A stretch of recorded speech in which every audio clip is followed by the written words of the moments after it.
Friends, welcome to money classes. अब हम discuss कर रहे थे चैप्टर नंबर फर्स्ट के बारे में, जिसकी एक्सरसाइज फर्स्ट सी चल रही थी। क्वेश्चन नंबर 10 तक अपन डिस्कस कर लिए थे। इस वीडियो में अपन डिस्कस करेंगे क्वेश्चन नंबर 11 के बारे में। तो चलिए देखिए, क्वेश्चन नंबर 11 में आपको गिवन है, use the given diagram to set the following region. ठीक है ना, ये तीनों रीजन को आपको इस वेन डायग्राम के अंदर रिप्रेजेंट करना है। तो देखिए, मैं फर्स्ट की बात करूं तो फर्स्ट में आपको गिवन है बी इंटरसेक्शन सी। तो बी इंटरसेक्शन सी की बात करूं तो ये बी और ये सी है, इसके इंटरसेक्शन की बात करूं तो ये पूरा रीजन आएगा आपका, ये वाला। अब इसी का इंटरसेक्शन किसके साथ में? ए नोट के साथ में। तो ए नोट कौन है आपका? ये पूरा ए नोट के अलावा ये पूरा रीजन आएगा। इसके अलावा इसका मैं इंटरसेक्शन करवा दूं, यानी A not intersection B not intersection C की मैं बात करूं तो कौन सा कॉमन रीजन आएगा कि इन दोनों से ये जो ए वाली वैल्यू है इसको मैं माइनस कर दूंगा। माइनस करूंगा तो रीजन कौन सा आएगा आपका? ये वाला आ जाएगा। ये किसकी वैल्यू है? ए नोट यानी ए dash intersection B intersection C की वैल्यू है ये। ठीक है, अब आप इसको फर्स्ट के लिए ये डायग्राम है, इसको आप नोट डाउन कीजिए। ठीक है, नेक्स्ट की मैं बात करूं तो देखो नेक्स्ट में क्या गिवन है, B not intersection C not A dash intersection B intersection C dash, यानी बी इस वाली वैल्यू से ए को माइनस कर दो और सी को माइनस कर दो तो बी वाली वैल्यू आ जाएगी। तो पहले तो इसको आप नोट डाउन कीजिए, मैं इसको रब कर देता हूं। ठीक है, ये इतना उठाता हूं, देखो इसी में करते हैं सारा।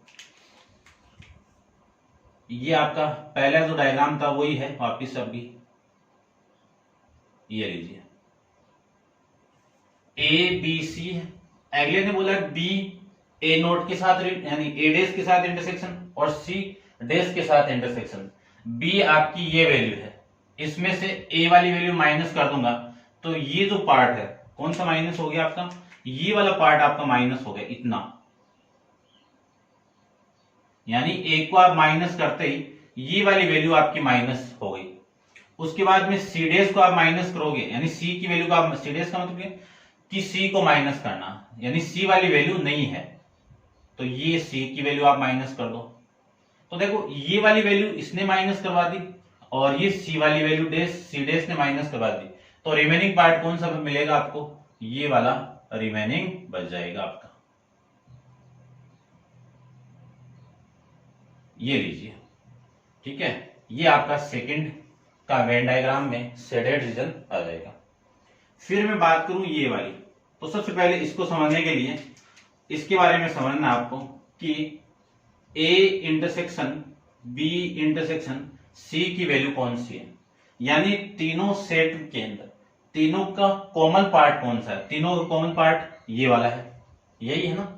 अब ये वाले में इस कॉमन पार्ट में अगले ने बोला है कि इस पे डेस लगा, इसका मतलब क्या है? ये कॉमन पार्ट नहीं है और सारा है। तो कॉमन पार्ट आपका कौन सा है? ये। इसके अलावा जो भी वैल्यू है आपकी वो सारी वैल्यू होगी, तो मैं जो भी वैल्यू इसके अलावा वो सारी कर देता हूं। देखो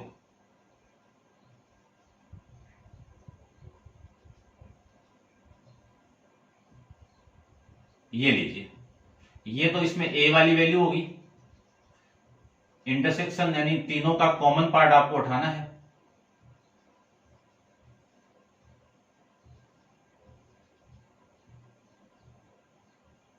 ये ठीक है, अब बच्ची कौन सी वैल्यू, यानी कौन सी वैल्यू नहीं काउंट की है मैंने? इन तीनों का ये कॉमन पार्ट, ये मैंने इसमें से क्या नहीं किया है? ऐड नहीं किया है, ये वाला। ठीक है, दिख रहा होगा आपको। लेकिन अगले ने ये बोला तो आप ये डायग्राम भी बना सकते हो, या फिर इस पूरे कॉमन के अलावा इस यूनिवर्सल सेट के अंदर सारी वैल्यू आ जाएगी। सारी वैल्यू लूंगा मैं तो ये जो रीजन है ना खाली आपको नजर आ रहा है, ये भी इसमें आप काउंट कर सकते हो। नहीं करो तो भी सही है, करो तो भी सही है, एक ही बात है। ठीक है, लेकिन आप ये दोनों डायग्राम यूज कर सकते हो। बट सबसे पहले ये देखो, ये कहां पे है? ये है क्या, रिप्रेजेंट क्या कर रहा है कि set A set B set C में कॉमन एलिमेंट कौन से आ रहे हैं, उनको नहीं लेना उनको, ये मना कर रहा है। डेज जो है ना वो क्या है, complement of A intersection B intersection C intersection है, तो अगले ने ये मना कर दिया। ठीक है, तो मैं इस पार्ट को क्या कर दिया, नहीं लिया। ठीक है ना, देख लेना आप। तो ये था आपका, इसका डायग्राम देखना आप, वो गलत दिया हुआ है पीछे, देख सकते हो आप। ठीक है ना, अपन करते हैं इसके 12th क्वेश्चन पे डिस्कस। तो आप वीडियो को पॉज करके इसको नोट डाउन कीजिए और डिस्कस करते हैं इसका 12th पार्ट। देखिए, मैं 12th की बात करूं तो 12th पार्ट के अंदर क्या गिवन है आपको। 12th पार्ट में आपको गिवन है कि एक्स ऑल ट्राइंगल, एक्स क्या आपके ऑल ट्राइंगल है, और फिर अगले ने बोल दिया पी क्या आपका आइसोसेलेस ट्राइंगल है, और फिर जेड क्या है इक्विलैटेरियल ट्राइंगल है, इक्विलैटेरियल ट्राइंगल्स है। ठीक है, और फिर अगले ने बोला है कि draw a Venn diagram to illustrate the relation between these set, यानी आपको वेन डायग्राम रिप्रेजेंट करना है और रिलेशन को रिप्रेजेंट करना है। तो देखो, सबसे पहले तो मैं एक यूनिवर्सल सेट ले लेता हूं। ये क्या आपका एक यूनिवर्सल सेट है। इस यूनिवर्सल सेट के अंदर, ये यूनिवर्सल सेट है, ये किसको रिप्रेजेंट करेगा, एक्स को रिप्रेजेंट करेगा। एक्स है क्या आपका ऑल ट्राइंगल का सेट है, एक्स क्या आपका सेट ऑफ ऑल ट्राइंगल्स है। ये लीजिए, एक्स क्या आपका सेट ऑफ, तो मैं इस एक्स को रिप्रेजेंट कर देता हूं। ठीक है ना, ये आपकी सेट है भाई, ये भी सेट है और ये भी सेट है। ठीक है, इसको समझना ध्यान से, फील करना बस आपको। तो देखो, ये तो हो गया एक्स। अब इसी एक्स में आइसोसेलेस ट्राइंगल होगा और इसी में जेड वाली इक्विलैटेरल ट्राइंगल होगा। मैं दो डायग्राम बना लेता हूं कि ये तो आपका आइसोसेलेस ट्राइंगल हो गया। आइसोसेलेस ट्राइंगल कौन सा होता है, जिसमें दो साइड इक्वल होती है, और इसको ले लेता हूं मैं इक्विलैटेरल ट्राइंगल।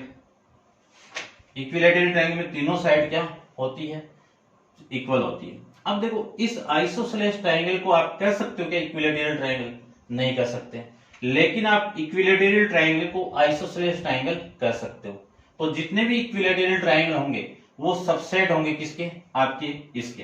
तो देखो ध्यान से देखना कि जो P है वो सबसेट है किसका, X का। क्यों, P क्या आपका आइसोसेलेस इस ऑल ट्राइंगल के अंदर बिलोंग करेंगे। फिर मैं बात करूं कि Z भी क्या आपका सबसेट है किसका, X का। अब देखो, ये तो आपका P है और ये क्या आपका X है, लेकिन ये जो P है वो आपका नॉट सबसेट है किसका, X का। क्यों, P को इक्विलैटेरल नहीं कह सकते हो आप, लेकिन X को आप क्या कह सकते हो, इक्विलैटेरल ट्राइंगल कह सकते हो। क्यों, यदि किसी ट्राइंगल की तीनों साइड इक्वल है तो आप किन्हीं दो से आप कह सकते हो कि वो आइसोसेलेस ट्राइंगल है। तो इससे, इस कंडीशन से और इस कंडीशन से क्या कह सकता हूं, ये तो एक्स के अंदर ही होंगे P और Z, तो लेकिन होंगे किस टाइप से वो देखना। यहां पे आपको ये गिवन है कि X इस P का सबसेट है, तो ये लीजिए P। ठीक है ना, ये मैंने क्या कर दिया, ये Z, ये Z। ठीक है ना, ये Z वाली वैल्यू है और ये Z सबसेट है। तो ये तो हो गया आपका P आइसोसेलेस वाले। इन्हीं में से कुछ ट्राइंगल ऐसे होंगे जो किसके सबसेट होंगे आपके, यानी ये Z इक्विलैटेरल होंगे, तो ये आपका Z होगा और ये आपका P होगा। ठीक है, ऐसे आपको बनाना। आपका डायग्राम देख लेना, वो आपका गलत है। ठीक है ना, आपका डायग्राम है, इसके पीछे जो गिवन आपको वो गलत है भाई। P अंदर दिया हुआ है तो P आपका ये होगा। क्यों, इक्विलैटेरल ट्राइंगल को आप आइसोसेलेस ट्राइंगल कर सकते हो, लेकिन आइसोसेलेस ट्राइंगल को आप इक्विलैटेरल ट्राइंगल नहीं कर सकते। क्यों नहीं कर सकते हो, क्योंकि आइसोसेलेस में दो साइड है तो कभी भी इक्विलैटेरल नहीं हो सकता है। इक्विलैटेरल आइसोसेलेस ट्राइंगल हो सकता है। ठीक है ना, इन तीनों कंडीशन से। तो ये था आपका क्वेश्चन नंबर 12। अब आप वीडियो को पॉज करके इसको नोट डाउन कीजिए, डिस्कस करते हैं इसके नेक्स्ट क्वेश्चन पे। तो देखिए नेक्स्ट क्वेश्चन के बारे में।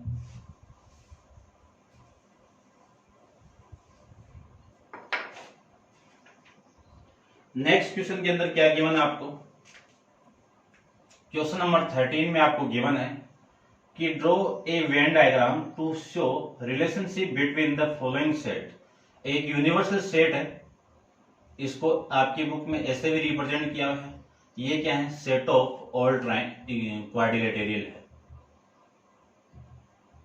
जितने भी इस वर्ड के अंदर क्वाड्रिलेटरल है, उन सारे क्वाड्रिलेटरल को मैं यहाँ पे रिप्रेजेंट कर दिया इस रेक्टेंगल बॉक्स के द्वारा, जिसमें से ए आपका क्या है? एक पैरेललोग्राम है। क्या है आपका? पैरेललोग्राम है। ठीक है, ये सेट आपका। और बी आपका क्या है? रेक्टेंगल है।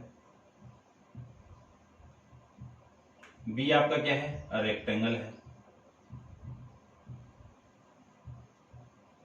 और सी क्या आपका? रोम्बस है।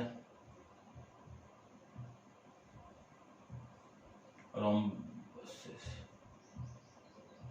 ठीक है, अब इतना देखो। पहले तो सबसे पहले मैं पैरेललोग्राम को बनाऊं तो पैरेललोग्राम क्या होता है कि ऐसा क्वाड्रिलेटरल, छोटा सा बना रहा हूं मैं, ठीक है, ऐसा क्वाड्रिलेटरल जिसकी अपोजिट साइड इक्वल एंड क्या हो? पैरेलल हो। और मैं कह सकता हूं अपोजिट साइड ये भी आपकी इक्वल एंड पैरेलल होगी।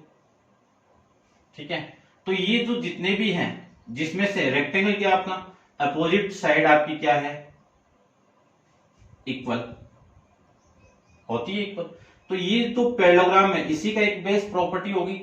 यदि इसमें 90 डिग्री हो गया तो भी ये पैरेलल केस होगा, पैरेलल साइड होगी तो ये भी आपका क्या हो जाएगा कि जितने भी रेक्टेंगल है वो पैरेललोग्राम में काउंट हो जाएंगे। रोम्बस की बात करूं तो रोम्बस में चारों साइड क्या होती है? इक्वल होती है। चारों साइड क्या होती है? इक्वल होती है, बट पैरेलल नहीं होती है। लेकिन आप रोम्बस के अंदर अपोजिट साइड आप इक्वल एंड पैरेलल कर दोगे तो जितने भी रोम्बस हैं वो किस में काउंट हो जाएंगे? पैरेललोग्राम में काउंट हो जाएंगे। तो इसका मीनिंग क्या है कि रेक्टेंगल सबसेट है किसका? पैरेललोग्राम का।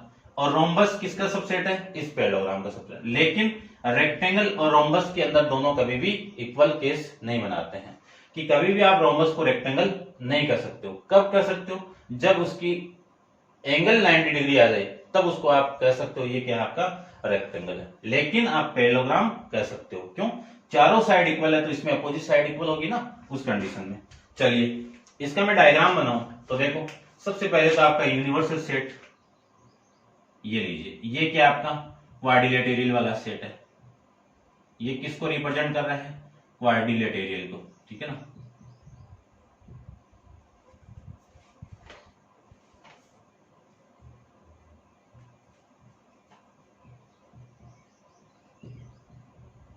ये लीजिए, ठीक है ना, क्वाड्रिलेटरल। ठीक है, इस स्पेलिंग गलत हो गई अपनी, इसको मैं सही से करता हूं। ये लो, ठीक है। अब इसमें से आपके जो पैरेललोग्राम है ये आपके सारे के सारे क्या हो जाएंगे? पैरेललोग्राम हो जाएंगे। ठीक है, इसको मैं सेट ए कह देता हूं। सेट ए क्या आपके? ऑल सेट ऑफ पैरेललोग्राम से। इसमें से कुछ तो क्या होंगे आपके? रेक्टेंगल होंगे, और कुछ क्या होंगे? ये बी वाला हो गया आपका, ये बी। और कुछ क्या होंगे आपके? रोम्बस होंगे, तो ये रोम्बस हो गया। लेकिन कभी भी रोम्बस रेक्टेंगल नहीं होगा और कभी भी रेक्टेंगल रोम्बस नहीं होगा। ठीक है, अब रेक्टेंगल होते क्या है कि अपोजिट साइड इक्वल और ये 90 डिग्री। ठीक है, लेकिन मैं ये कह दूं कि आपका जो स्क्वायर है, स्क्वायर के अंदर चारों साइड इक्वल एंड ये 90 डिग्री हो गया, तो जितने भी स्क्वायर है वो रेक्टेंगल में काउंट हो सकते हैं, बट रेक्टेंगल कभी भी स्क्वायर नहीं हो सकते हैं। ठीक है, तो मैं कह सकता हूं कि जितने भी स्क्वायर है, क्या जितने भी स्क्वायर है वो सबसेट होते हैं किसके? रेक्टेंगल के सबसेट होते हैं। ठीक है, लेकिन rectangle not subset of square. ठीक है ना, तो मैं कह सकता हूं इसके अंदर, क्योंकि नेक्स्ट कंडीशन आपको गिवन है कि show in your diagram the region that represented the set of square. तो सेट ऑफ स्क्वायर को कहां रिप्रेजेंट करेंगे अपन? इस रेक्टेंगल का सबसेट बना के रिप्रेजेंट करेंगे। ये लीजिए, ये आपका क्या है? स्क्वायर। ये लीजिए, इसको मैं शेडेड रीजन से बोल दिया इसको। ये क्या आपका? रेक्टेंगल वाला पार्ट आ जाएगा। ठीक है, ये लो, ये क्या है आपका? Set of square.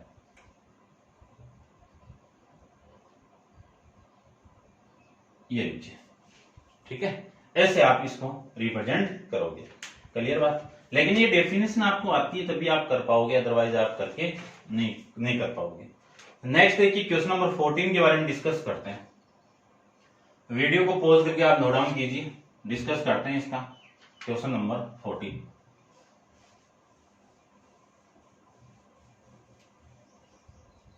Question number 14 के अंदर देखो क्या गिवन है आपको। एक यूनिवर्सल सेट गिवन है जो सभी बुक को रिप्रेजेंट कर रहा है। एक यूनिवर्सल सेट किसको रिप्रेजेंट कर रहा है? आपको जितने भी बुक है उनको रिप्रेजेंट कर रहा है। ठीक है, यूनिवर्सल सेट यू, या फिर आपकी बुक के अकॉर्डिंग ऐसे लिख सकते हो, ये बुक को रिप्रेजेंट कर रहा है, जितनी भी बुक है उनको, जिसमें से एन आपके क्या है? नॉवेल्स है। एन आपकी क्या है? नॉवेल्स है। और बी डी इसमें से डिटेक्टिव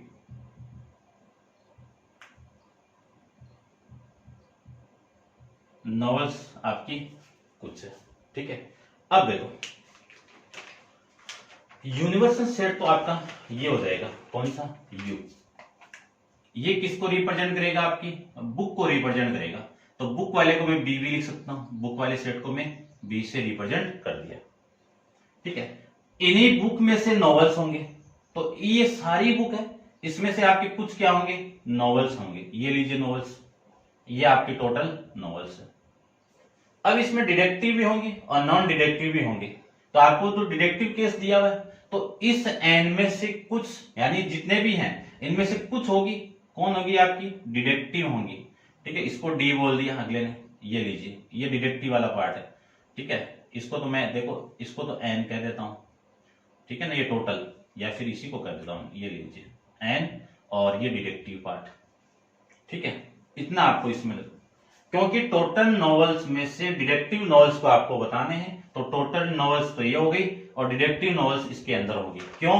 क्योंकि आपका डिटेक्टिव नॉवेल्स डी आपका सबसेट होगा किसका? नॉवेल्स का होगा कि नहीं होगा? और नॉवेल्स किसका सबसेट होगा? तो जितनी भी बुक है उनका सबसेट होगा। ठीक है ना, ये आपको पता होना चाहिए। इन दोनों केस से मैं ये भी लिख सकता हूं कि जो डिटेक्टिव नॉवेल्स है वो सबसेट होगा किसका? टोटल बुक का। क्यों? क्योंकि ये डिटेक्टिव नॉवेल्स का सबसेट है, और ये नॉवेल्स किसका सबसेट है? इस बुक का है, तो ये डिटेक्टिव इस बुक का सबसेट हो जाएगा। अब देखो इसमें आगे कंडीशन क्या दी हुई है कि as represent the following statement Venn diagram some vowels नहीं भाई, नॉवेल्स है, some novels are not detective novels, यानी कुछ नॉवेल्स आपकी क्या नहीं है? डिटेक्टिव नॉवेल्स नहीं है। डिटेक्टिव नॉवेल्स कितनी है? ये वाली है। अब है कौन सी नहीं है डिटेक्टिव? ये वाली। देखना ध्यान से कौन सी नहीं है, क्योंकि ये तो आपकी डिटेक्टिव नॉवेल्स हो गई और ये टोटल नॉवेल्स है। अब नॉन डिटेक्टिव नॉवेल्स कौन सी हो गई? ये वाली, ये आपकी नॉन डिटेक्टिव नॉवेल्स आपकी हो जाएगी।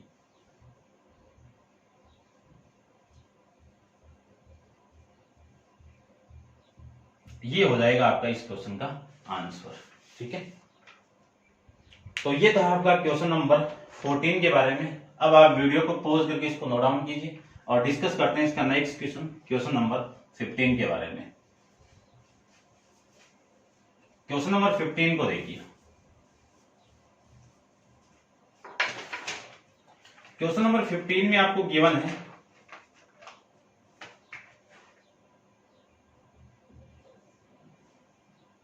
illustrate by a Venn diagram relationship between set A, B and C। तीन सेट है, उनके बीच में रिलेशन है कि B आपका सबसेट है A का और C आपका C नॉट सबसेट ऑफ, यानी C सबसेट है B डैश का, एंड कंडीशन डाल दी अगले ने कि A intersection C equal to 5। ये आपको कंडीशन इसमें डाल के बताई हुई है। क्लियर बात, समझ गए होंगे। अब देखो, एक तो मैं सबसे पहले तो यूनिवर्सल सेट बना लेता हूं। क्या बना लूं? यूनिवर्सल सेट बना लूं। ठीक है, तो ये तो लीजिए आपका यूनिवर्सल सेट। इस यूनिवर्सल सेट के अंदर तीन सेट गिवन है। ठीक है, तीन सेट। इसी यूनिवर्सल सेट को यूज से कह सकता हूं मैं, या फिर ई भी कह सकता हूं, या फिर आपकी बुक के अकॉर्डिंग ये ईटा से रिप्रेजेंट कर सकते हैं। अब देखो सेट है 3, एक सेट आपका ये ए ले लेता हूं, एक सेट आपका बी और एक सेट आपका सी। ठीक है, ये 3 सेट है, इन तीनों को अरेंज करना है इसके अंदर। सबसे पहली बात तो कि ए इंटरसेक्शन सी, इन दोनों में फाई कॉमन आ रहा। फाई का मतलब क्या है, खाली कुछ भी एलिमेंट कॉमन नहीं है, तो ए और सी का रिलेशनशिप नहीं होगा। तो ये तो लीजिए ए, ये तो हो गया आपका ए। इस ए और इस सी में तो कुछ भी कॉमन नहीं आ रहा है, तो दोनों को अलग अलग बना दीजिए, समझ गए होंगे। उसके बाद में ये कंडीशन देखो, इस कंडीशन के अकॉर्डिंग में क्या लिख सकता हूं कि बी सबसेट है किसका, ए का। तो इस बी को उठा के मैं इसमें पुट कर सकता हूं, क्योंकि बी के सारे एलिमेंट ए के अंदर है, तो ये आपका बी वाला हो गया। तो ए के अंदर मैं बी बना सकता हूं। क्यों बना सकता हूं, क्योंकि बी आपका सबसेट है किसका, ए का। ठीक है, अब ये कंडीशन भी वेरीफाइड हो रही है क्या, देखो कि सी सबसेट है किसका, बी नोट का। अब बी नोट कौन सा है, इस बी के अलावा, इस बी के अलावा जितना भी पोर्शन आ रहा है उसका सबसेट है। तो इसके अलावा ये मैं यहां पे भी कर सकता हूं, लेकिन इसने मना कर दिया कि इन और इस ए में से। देखो मैं ऐसे नहीं बना सकता हूं, ये तो आपका ए हो गया और ये आपका बी आपका यहां पे, ये नहीं बना सकता हूं। ये क्यों नहीं बना सकता हूं, क्योंकि ए और सी में से कुछ भी कॉमन नहीं आ रहा, और इस डायग्राम के अंदर कुछ कॉमन आ रहा है ना, तो इसको मैं क्या बनाऊंगा, अलग बनाऊंगा। अलग बनाऊंगा तो जो यूनिवर्सल सेट का जो बचा हुआ पोर्शन आपका ये होगा, इसके अंदर सी आएगा, ये लीजिए सी, ऐसे बनाएंगे। ठीक है ना, तो ये बी हो गया, ये ए हो गया और ये सी हो गया। तो जो कंडीशन गिवन थी उस कंडीशन के अकॉर्डिंग अपन ये वेन डायग्राम इसमें ड्रॉ करके रिप्रेजेंट करेंगे। ठीक है, तो ऐसे अपन क्वेश्चन को सॉल्व कर सकते हैं। ठीक है, समझ गए होंगे आप। और नेक्स्ट क्वेश्चन, क्वेश्चन नंबर 16 अपन नेक्स्ट वीडियो के अंदर डिस्कस करेंगे। आज के लिए इतना ही, थैंक यू।